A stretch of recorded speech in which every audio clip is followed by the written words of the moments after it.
Nosso abraço às amigas, aos irmãos, às irmãs. Vamos comentar por alguns minutos um trecho do Evangelho do evangelista João, a sua primeira epístola. É, Quando João escreveu esta carta, aliás, não se sabe exatamente se foi ele quem escreveu. Não se sabe exatamente quando foi escrita e não se sabe exatamente onde ela foi escrita. Tudo indica que foi ele pela forma como ela foi redigida. Tudo indica que foi escrita entre os anos 70 e 100 da nossa era. E tudo indica que foi escrita na cidade de Éfeso, na região onde hoje é a Turquia. Mas não consta no original menção a ele, a João. Bem, mas é, o que tudo indica também que levou João, sendo ele, a escrever essa carta, é que na região onde ele vivia, começaram a surgir algumas correntes religiosas, filosóficas, que, de alguma maneira, distorciam o ensino do Cristo. Alguns pensamentos começaram a surgir de forma que desvirtuavam o ensino de Jesus. E não apenas isto. Estas correntes filosóficas e religiosas estavam provocando um certo distanciamento dos cristãos daquilo que Jesus propusera e ensinara para todos eles e, consequentemente, para a posteridade. Portanto, existiam dentro do gnosticismo uma corrente filosófica chamada docetismo, que começava a entrar na natureza de Jesus. Será que Jesus de fato sofreu? Será que Jesus sangrou, como diz a história? Será que ele nasceu da forma que uma mulher pare um filho? Então, começavam a divagar nessas ideias, procurando saber qual era a natureza de Jesus, mas não se atinham àquilo que Jesus ensinava. João, então, percebendo esta distração, escreve, e essa epístola, né, uma carta pequena, são 5 capítulos, e os capítulos são bastante concisos, mas ela é, assim, cheia de um chamamento, uma advertência para que aqueles cristãos não se desviassem do ensino do Cristo em busca de coisas que efetivamente não iriam contribuir para a melhoria deles, não iriam contribuir para a confirmação do ensino de Jesus naquela região. Então, ele chega ao ponto de dizer: olha, se alguém aqui diz que segue Jesus, mas não ama ao próximo, é um mentiroso. Está escrita esta palavra, essa expressão na carta. É um mentiroso. Se alguém diz que ama Jesus, mas não o segue, mas não segue os seus ensinamentos, também é um mentiroso. Portanto, meus filhinhos, interessante que ele chama a todos, aquela época de filhinhos, né? Ele concita, portanto, aqueles filhos amados dele e de Jesus, naturalmente, a estarem atentos e não se deixarem desviar por ideias novas. Ideias novas que não iriam trazer melhorias a nenhum deles e a ninguém, de forma geral. Emmanuel, portanto, toma deste trecho, não é? Quando ele diz: não vos escrevi porque ignorasseis a verdade, mas porque a conheceis. E este trecho já diz qual era a intenção de João, porque os cristãos sabiam da verdade, sabiam, né, que a verdade era aquilo que Jesus estava a pregar, pregou e vivenciou. Mas ele estava, portanto, escrevendo para que eles não se esquecessem daquilo que eles sabiam, daquilo que eles já conheciam. Emmanuel, portanto, pega esta passagem, né? E é interessante que ele traz para um contexto muito próximo a nós espíritas. Só que falando, dando um foco maior à questão da comunicabilidade entre os mortos e os vivos, ou os vivos e os vivos, que todos nós continuaremos assim quando chegarmos no mundo espiritual. Então, diz o benfeitor, o intercâmbio cada vez mais intenso entre os chamados vivos e mortos constitui grande acontecimento para as organizações evangélicas de modo geral.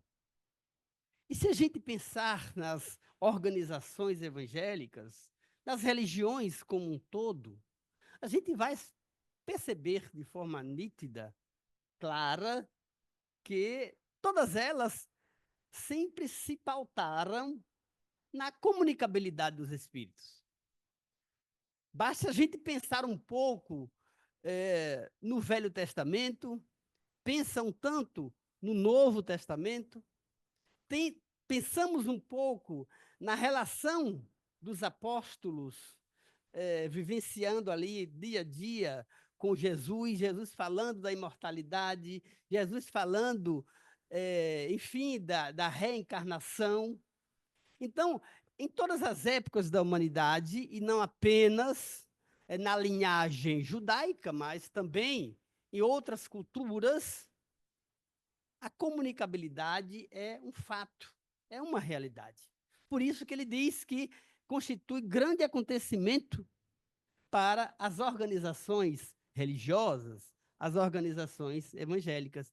E, ao fazer isso, ele acrescenta, não é tão somente realização na escola espiritista, ou seja, para nós espíritas, pertence às comunidades do cristianismo inteiro. O que é que eles estão dizendo aí? Olha, a comunicabilidade, a intervenção do mundo espiritual no mundo material, e do mundo material também em relação ao mundo espiritual, não se faz apenas entre nós espíritos, mas no cristianismo inteiro, e nós aqui podemos acrescentar não apenas no cristianismo, mas em outras denominações religiosas, o hinduísmo, enfim, outras religiões que também não negam a comunicabilidade, muito pelo contrário, as experienciam. Por enquanto, anotamos aqui e ali protestos do dogmatismo organizado. Entretanto, a revivescência da verdade assim o exige. Olha a expressão, a revivescência da verdade. Porque a época de Jesus não era novidade o contato entre o mundo material e o mundo espiritual. E ele coloca aqui, né, isso ele escreveu em 1950, se não estou enganado, essa série foi escrita por volta da década de 50. Trata-se, portanto, de uma revivescência Ou seja, a doutrina espírita não veio inventar, em hipótese nenhuma, esta comunicabilidade com o mundo espiritual. Veio reviver. É o que Emmanuel, portanto, nos ensina aqui.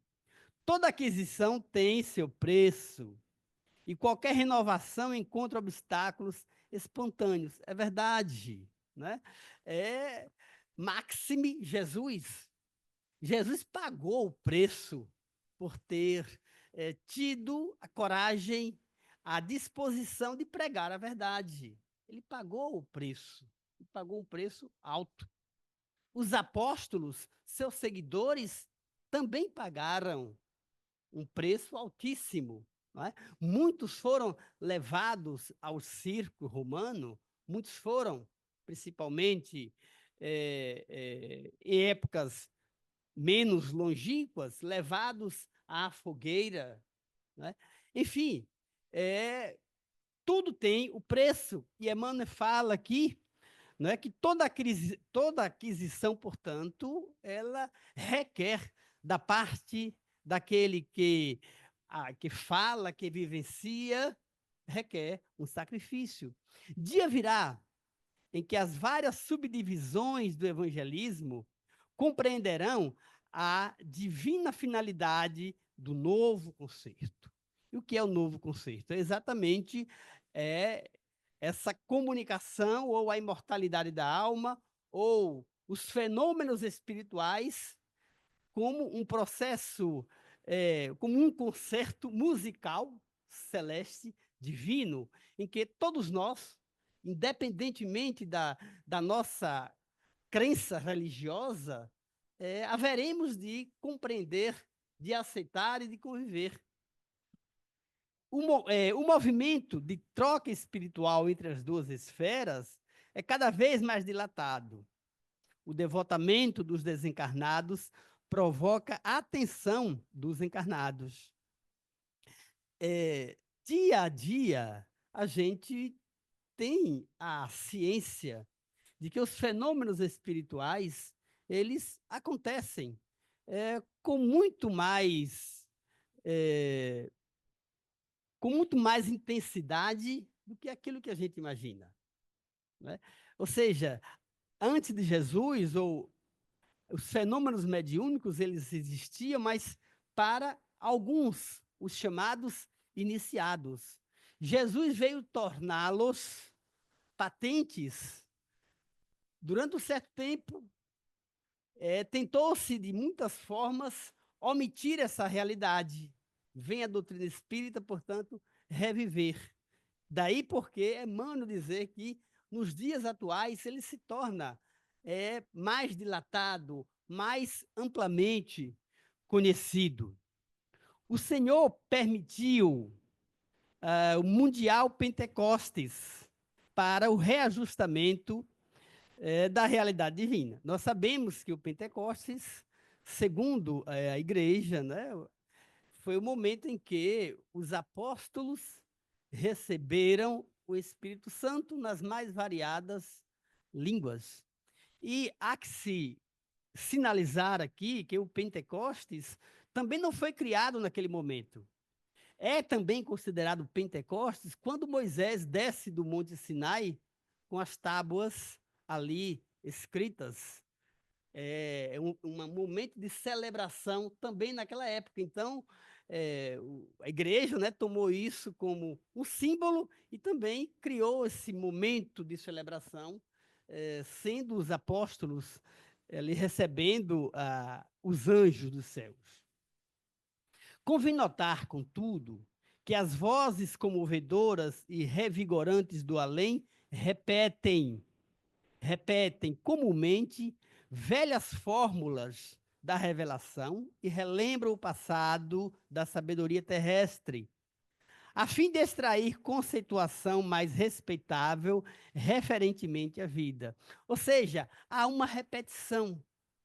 As vozes do além, os espíritos, os nossos amigos espirituais, os nossos ancestrais, não se cansam de virem a nós nos falar acerca da realidade espiritual. Então, isso não é novo, isso é velho, como Emmanuel ressalta aqui. É neste ponto que recordamos as palavras de João, interrogando sinceramente: comunicar-se-ão os mortos com os vivos, porque os homens ignoram a verdade? Não, ele responde. Não é porque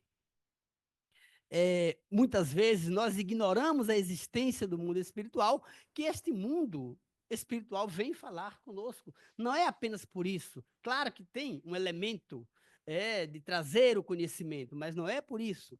E o último parágrafo ele é providencial. Olha o que Emmanuel diz. Se os que partem falam novamente aos que ficam, é que estes conhecem o caminho da redenção com Jesus, mas não se animam nem se decidem a trilhá-lo. Ou seja, o fundamento é dos amigos espirituais virem nos falar, nos reconfortar com suas mensagens, nos esclarecer com seus ensinos, não é necessariamente porque nós desconhecemos esses ensinos. Vejamos que, na época de João, os efésios que ali estavam, eles não desconheciam o ensino de Jesus.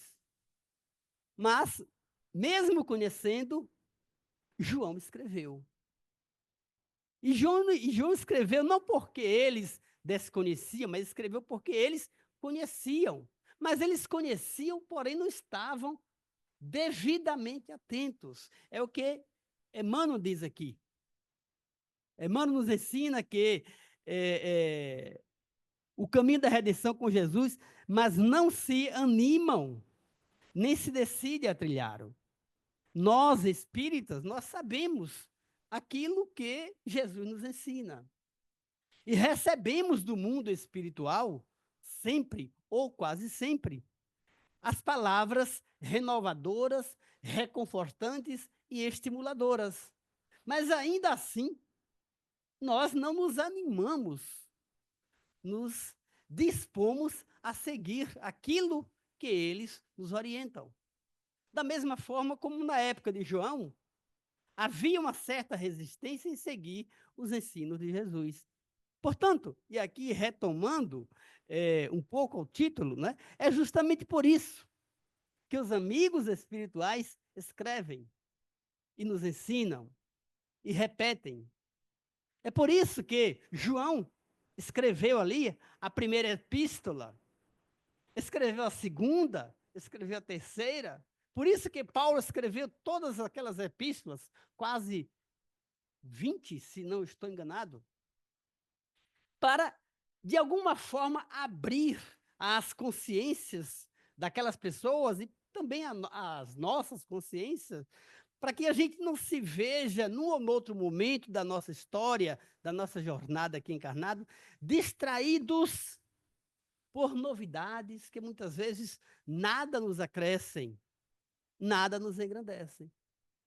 Então, há necessidade de que sempre estejamos de olhos atentos, de ouvidos atentos para os ensinos que o mundo espiritual nos trazem, que o mundo espiritual nos orientam, a fim de que não nos percamos em divagações, não nos percamos em distrações outras, fugindo exatamente daquilo que é o propósito nosso aqui, enquanto criaturas encarnadas, nos tornarmos melhores.